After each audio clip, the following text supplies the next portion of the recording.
everyone, welcome back to my channel. Welcome to Disney's Hollywood Studios. I'm here in the park. It's just after regular park opening. I have purchased Genie Plus for the day and I'm excited to see how much I can get done. Now, I'm not staying on site, so I didn't have the half-hour early entry, but I did manage to get here right on time, and yeah, I'm gonna head down Sunset Boulevard because it looks like Tower of Terror is only a 20-minute wait, so let's go do that right now. Welcome back. Alright, with Tower of Terror done, I'm gonna head on over to Mickey's Runaway Railway. It looks like it's 45 minutes, but actually, looking outside, that queue does not look like a 45-minute queue, so let's give that a go. Alright, so I've made it to the boarding area, and the wait time is 20 minutes to get here, so definitely overstated on the outside. I find that happens most in the morning time, so don't be alarmed if you see the higher wait times, especially if you can see the queue outside and it looks like it's not as long as what's stated.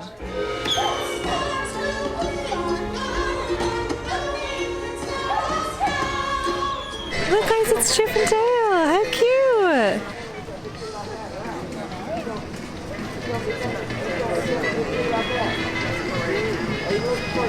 Oh, they're trying to grow a tree, that's so cute. So this morning I was on at 7 a.m. exactly, and I managed to book Slinky Dog for 10:30 a.m. Now what I did, and I don't know if this is the quickest way, I clicked into the attraction and then I clicked back out to the main page, refreshed the main page, and it actually brought me straight back to the same attraction right at that 7 a.m. mark, and I was able to get a decent enough time for Slinky Dog. I'm actually able to book my next Genie Plus 2 hours after the park opens because that's earlier than my first Genie Plus. So that will be 10:30 a.m. and that's because Hollywood Studios today opens at 8:30 for regular park opening. Now I think I'm gonna head on over into Galaxy's Edge and see if I can get on single rider for Smugglers Run. It looked like it was about a 45-minute wait for the regular queue. I'm actually just gonna check if Rise of the Resistance has a single rider queue. I don't think it does, but we'll double check. I did notice, right, Rise of the Resistance has been down all morning. It came up about half an hour ago. The first wait time that I saw was 50 minutes. It's quickly jumped up from that. I think it's now up at 80 minutes. You can imagine a lot of people have flocked to the ride once it opened. Now, I actually got a Lightning Lane for it today, and that was $17. So between the Lightning Lane, $17, Genie Plus, $15, it's quite an expense if you're thinking about doing it on a daily basis, and I am certainly not. Okay, it is 90 minutes now for Rise of the Resistance. I don't see any signs of a single rider line, but let me know in the comments down below if you know that there is one. I've never seen one. So yeah, it is pricey obviously to add on the 2 add-ons for Genie Plus and for Lightning Lane. However, my thought process on this, right, if you are staying on site and you have the 30-minute early entry, from my experience, if you want to do the main attraction in the park, that one that's going to be the additional Lightning Lane, so say $17, that's going to be your whole 30 minutes gone. So that extra perk that you get for staying on site saves you $17. It costs a lot more than $17 extra a night to stay on site at Disney. So there is an argument there that for value for money and for the perk that you get for staying on site, actually, you know, if your goal is like to get lots of rides done in the park, there are other ways to do that. Now obviously there's other perks with staying on site like the buses, etc., but I don't know, it's just something to think about. I think that extra half an hour in the morning can be really useful, but if you stay off site, you purchase that extra Lightning Lane, you're really not missing out. I personally have not found staying off site to be a huge disadvantage on this trip. I feel like in the past when we had FastPass Plus and on-site guests got that 60-day window versus the 30-day window, that was a massive advantage. Like, you would not be left with great fast pass options by the time that 30-day window opened. Any of the really popular rides will be completely gone. And I think the change to Genie Plus and Lightning Lane has really leveled the playing field, so making staying off site not such of a disadvantage. Okay, so the standby line is still saying 45 minutes. Let's go. I'm not sure if you heard that. So the cast member was saying it's only a 5-minute wait for single rider. It is lovely and air conditioned here. Alright, so on the single rider queue, I actually got straight into a group and I'm here, literally walked straight up, assigned to a group, going on the ride. That was good fun. I was on with a family and there was 2 little kids flying the plane. They were so cute. I got to be an engineer, did a great job, hit everything that flashed as quick as possible. And we did pretty decent actually. So these kind of fountains are actually quite hard to find, the ones that you can put your bottle underneath, and there is one on the way out of Smugglers Run.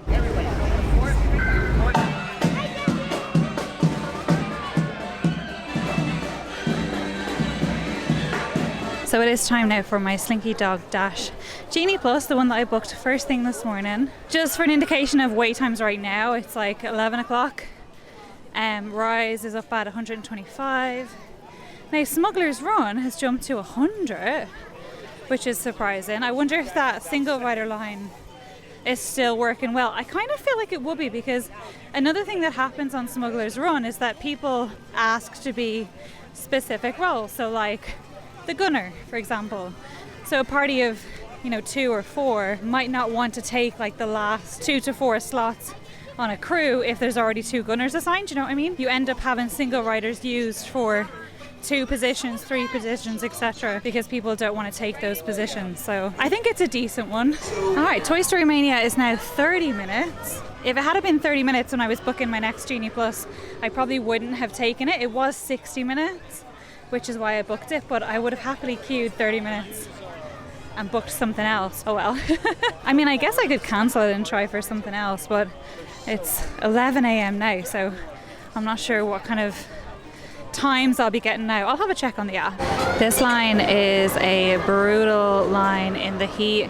The lightning lane line in particular comes right around outside of the shaded area, but even the regular line has some regular patches where you're just kind of in the sun, but also you've just got fans, like it's not air conditioned or anything. I know I keep banging on about the heat and the aircon, but it is extremely noticeable compared to like when I used to come a couple of years ago. Even one of the cast members earlier on Smugglers Run, like the guy who was kind of assigning people their roles, he was like really struggling and even said like, oh man, it's so hot.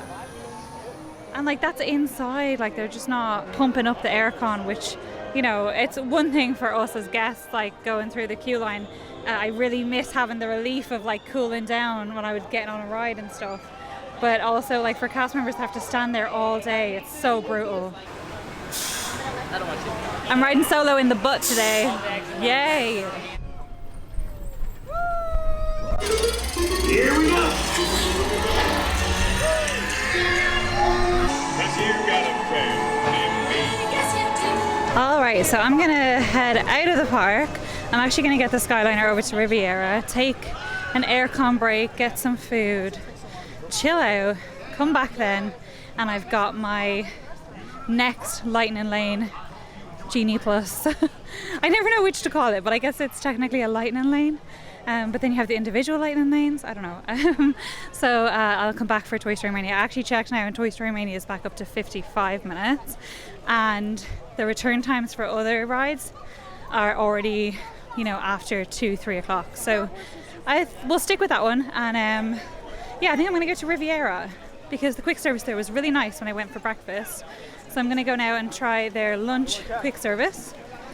And then it means I also get to go on the Skyliner, which I'm always happy to do. Chip and Dale are back out. This time they've got a basket of acorns. I love it. I really enjoy these like sporadic character interactions that go on. I think they're quite cool. And then because they are like, behind a gated area, they can just wander around and interact with everybody. All right, so we're gonna board to Caribbean Beach, then transfer to Riviera. And I'm on board. There was nobody else waiting to get on, so got on straight away.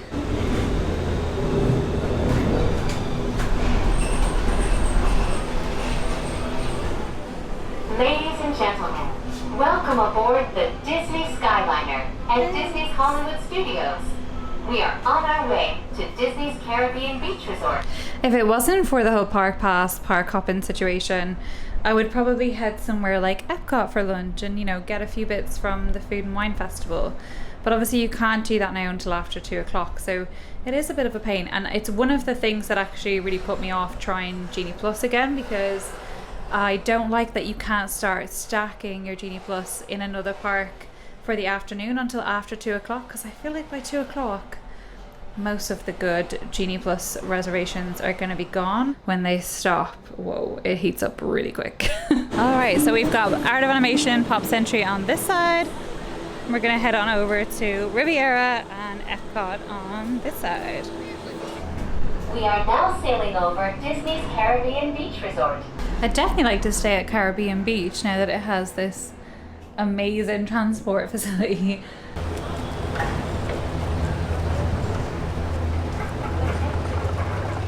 I'm heading into the Riviera Resort now. If you look up, you can see there is that like balcony, the terrace right up the top there. That's Topolino's terrace, and then they let you go out on the terrace and have a little look around after you have a meal up there. The quick service is on the ground floor here. It is Primo Piatto. I ordered the spicy Italian sandwich. It looks delicious, and then I got it with the herb Parmesan fries, I think they're called. But as the cast member brought them over and put them down, she said she's going to go and get me some more of the little topping for the fries. She was like, that's not enough, and then she just said she'd go off and get more, so that's awesome. For this meal then, it was $11.49. I also then used my resort mug, but they actually offered to give me a paper cup version because I was taking it out of my park bag, and she was like, oh, I can just give you a cup, which is great because then I don't have to worry about washing it or anything like that. And then I also just got a giant cup of water so I can stay hydrated. That was really tasty, and I'm actually a little bit chilly, which is amazing. I think this is one of the first times I've actually felt chilly on property while I've been here. So yeah, this is a really good place to come for the aircon. I've just been chilling, watching a little bit of YouTube while I've been eating, so I've probably taken about 45 minutes out, and I'm gonna head now and get the Skyliner back. I was tempted actually to go up and have a look in the gift shop, but I think I'll save it because I'm actually staying here next time I come. So yeah, I'm gonna go get the Skyliner back in. I'm gonna do my next Genie Plus. Oh, I actually can. I have 3 minutes until I can reserve my next Genie Plus Lightning Lane, but it's not looking great. Yeah, there's just not a lot of availability. I think maybe Alien Swirling Saucers is the only one that I could get at a decent time before I'm going to end up leaving the park. Now there are some like shows and stuff available, but I don't know if I fancy sitting for a show. It's just so hot, like I just wouldn't be very comfortable sitting for a show. I just know I get too hot. I'd prefer to be like moving around and being able to duck in and out of shops and things like that. Alright, so Alien Swirling Saucers is at $150.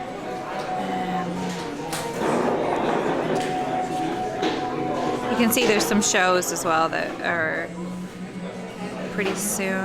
I could meet Ola. Yeah, I think either Alien Swirling Saucers or meet Ola.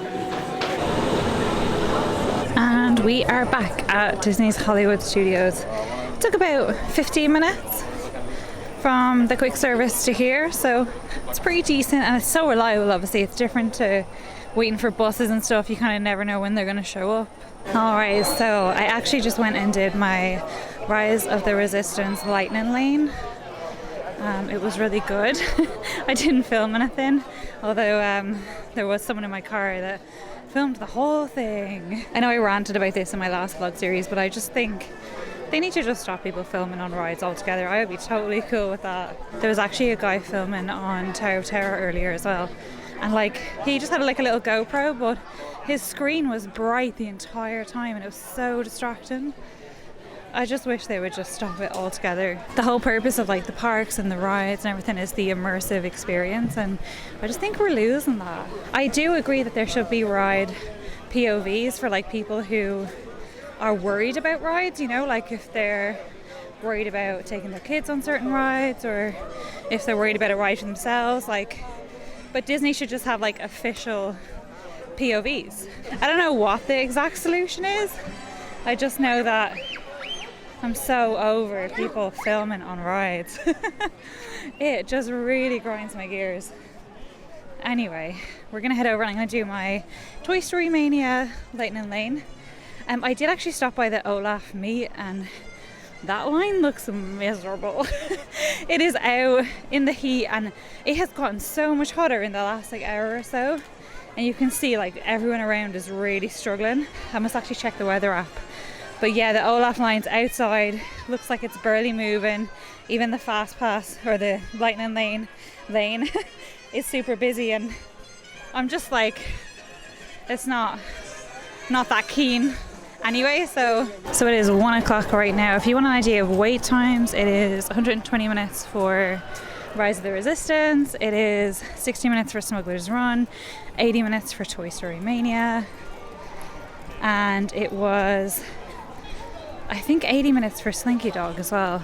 Oh no, okay, so Slinky Dog is actually 140 minutes. We're heading in. Toy Story Mania is 80 minutes, so I'm glad I've got that Lightning Lane, and it is exactly my Lightning Lane time, 1:05. I got over 200! Amazing! That's a really good score for me, so I'm excited. Woo! Best in vehicle! Yay! I'm heading towards the exit now. I'm gonna head on over to Disney Springs, do a little bit of shopping around. I have been to the World of Disney store, but I haven't been to some of the other stores there. Like I haven't even been to Sephora yet. Oh, have to go to Sephora, have a little look around. And then also my sister got some lovely stuff in the surf shop, Ron John's surf shop. Yeah, she got a lovely top and I almost bought one and I've regretted it since. So I feel like if you don't buy something and then you think about it like quite a few times after you don't buy it, it means that you should have got it. So I have a few options. I can go for the Skyliner and then get the bus from either Caribbean Beach or Riviera. I can go to the bus stop, and I don't think they're running direct buses to Disney Springs anymore from the parks, but I will check. And that could be an option if that's available. Otherwise, I can get the bus to Saratoga Springs, then I can either walk or get the boat. I'd probably get the boat, it's too hot. Or Old Key West. Hopefully those buses are like close together so I can just wait for one to come. Now another option would actually be French Quarter, and then I could also get the boat to Disney Springs, but I could also get beignets. Decisions. Alright, I got super lucky. And there's a Disney Springs bus right here. I literally just got off the bus from Hollywood Studios and I came to Port Orleans French Quarter. I was thinking I might get the boat, but it's here, so I made it to Disney Springs. Gonna pop into Sephora, have a little look around. I won't film, I'm pretty sure they don't allow you to film in store. I've come to Gideon's for the peanut butter cold brew. Absolutely obsessed with this. They have a pumpkin chai, which sounds nice as well. But yeah, I just have to get this peanut butter. I'm so obsessed with it. I can't tell you how much I love this coffee. I might get a couple of cookies then to bring back to Natasha as well. I've just messaged her as well to see if she wants me to bring her back a coffee. But the queue is actually pretty decent.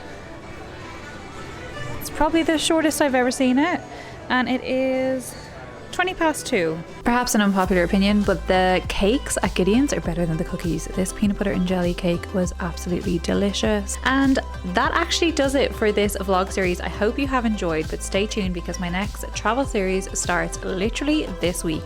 Thank you guys so much for watching, and I'll see you in the next one. Bye!